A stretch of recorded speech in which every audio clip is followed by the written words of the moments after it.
ಯಾವುದೇ ಕಾರಣಕ್ಕೂ ನಮ್ಮ ತಾಯಿನ ಬಿಡಲ್ಲ. ಮುಂದಿನ ಪೀಳಿಗೆಗೆ ನಾವು ಉಳಿಸಬೇಕು.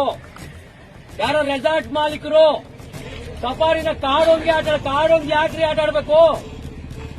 ಕಾಡೋನ್ಗೆ ಯಾಕೆ ಆಟ ಆಡ್ಬೇಕು? ಒಳಗಡೆ ಕಾಡೊಳಗಡೆ ನಿಮ್ಗೇನ್ ಕೆಲಸ? ಯಾಕೆ ರೆಸಾರ್ಟ್ ಮಾಡ್ಬೇಕು? ಯಾಕೆ ಮೋಜು ಮಸ್ತು ತಾಣವನ್ನೇ ಮಾಡ್ಕೊಂಡಿದ್ರೆ ನೀವು ಕಾಡ್ನ? ಮೋಜು ಮಸ್ತು ತಾಣ ಮಾಡ್ಕೊಂಡು ಗಲಾಟೆ ಮಾಡ್ತೀರಾ? ಗಲಾಟೆ ಮಾಡಿ ನಮ್ಮ ಪ್ರಾಣ ಹೋಗಿ ರೆಡಿ, ನಮ್ಮ ಪ್ರಾಣ ಕೊಡೋದು ರೆಡಿ ಇದೀವಿ ನಾವು.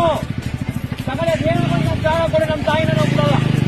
ಅವತ್ತು ಕೈ ಒಡ್ತಾರೆ ಅಂತ ಮುಂದೆ ಎಲೆಕ್ಷನ್ ನಾವೇ ದುಡ್ಡು ಕೊಡ್ತೀವಿ ನಿಮ್ಗೆ, ನಾವೇ ದುಡ್ಡು ಕೊಟ್ಟು ನಿಮ್ಮೆಲ್ಲರಿಗೂ ಓಟ್ ಹಾಕ್ತೀವಿ. ನಿಮ್ ಕೈನಲ್ಲಿ ನೀವೇನಂದ್ರೆ ನಿಮ್ಗೆ ರೈತರೆಲ್ಲ ಮಾರ್ಬೇಕು, ಅದು ಜಮೀನು ಮಾಡ್ಬೇಕು. ನೀವು ನಾವು ಬಿಟ್ಟೆ ಬೇಡಕ್ ಮಾಡ್ತೀರ. ನೀವು ಒಂದು ಪದ ಅಲ್ಲಿ ರೈತರ ಪದ ಇಲ್ಲ, ಅಲ್ಲಿ ರೈತನ ಒಂದು ಪದನ ನಿಮ್ಗೆ ಕೋಟಲ್ ಮಾಡಿರಲ್ಲ. ನೀವು ಏನ್ ಸಿದ್ದಿರೋ ಒಟ್ಟಿಗೆ ಅಂತ ಕೇಳ್ತಾ ಇದ್ರಿ. ನೀವೇನ್ ಬೇಕಾದ್ರೂ ಮಾಡ್ಕೊಳ್ಳಿ.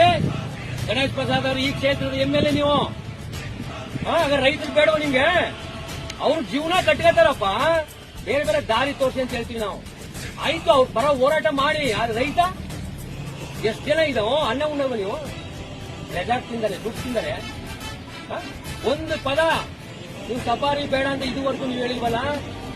ನಿಮ್ನ ಗೆಲ್ಸಿರೋರು ಯಾರು? ನಿಮ್ಗೆ ಗೊತ್ತಾಯ್ತಾ? ಮುಂಚೆ ಆಟ ಆಡಿ, ಎಲ್ಲಿ ಗಂಟೆ ಆಟ ಆಡಿದ್ರೆ ಆಟ ಆಡಿ. ಹಳ್ಳಿಗಳಿಂದ ಬರೋಣ. ರೈತರೆಚ್ಚೋ, MLAಗಳೆಚ್ಚೋ, ಮಿನಿಸ್ಟರ್ಗಳ ತೋರ್ಸೋ. ನಮ್ಮ ಕಾಡು ರಕ್ಷಣೆ ಮಾಡ್ಕೊಳ್ಳೋ ಬೆಲೆ ನಮ್ಗೆ ಬೀಳೋದು. ನಮ್ಮ ಕಾಡು ರಕ್ಷಣೆಗೆ ತಾಯಿನ ಉಳಿಸ್ಕೊಳ್ಳೋರು, ತಾಯಿನ ಮಾರಾಟ ಮಾಡೋರು ಎರಡೇ ವರ್ಗ ಇಲ್ಲಿ. ಹಾಗಾಗಿ ತಾಯಿನ ಉಳಿಸ್ಕೊಳ್ಳೋರು ನಾವೆಲ್ಲ ಕೂತಿದೀವಿ. ಅದೆಷ್ಟು ದಿನ ಆಗಲಿ ಸಫಾರಿ ವಾಪಸ್ ತಗೊಳ್ಳೋ ಗಂಟೆ ನಮ್ಮ ಹೋರಾಟ ನಿಲ್ಲಲ್ಲ. ಕಂಟಿನ್ಯೂ ಮಾಡ್ತೀವಿ ಸ್ಟ್ರೈಕ್ನ. ನೋಡೇ ಬೋಣ ಯಾರು ಏನು ನನ್ನ ನಾವೆಚ್ಚೋ ಸರ್ಕಾರ ಯೋಚನೆ. ಇದು ನಮ್ಮ ತಾಯಿನ ನಾವು ಉಳಿಸ್ಕೊಳ್ಳೋಕೆ ಹೋರಾಟ ಮಾಡ್ತೀವಿ.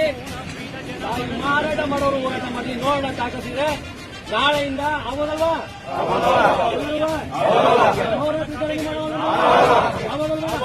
ಎಲ್ಲರಿಗೂ ಫೋನ್ ಮಾಡಿ ಜೊತೆ ಎಲ್ಲ ಊರುಗಳು ಅಲ್ಲೆಲ್ಲ ಕೂತ್ಕೊಂಡು ಇಲ್ಲಿಗೂ ಬರ್ರಿ.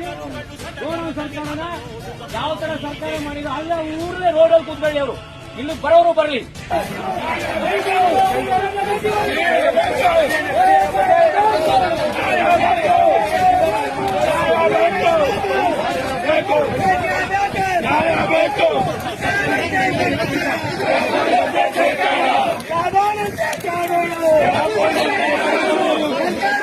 ಸರ್ಕಾರ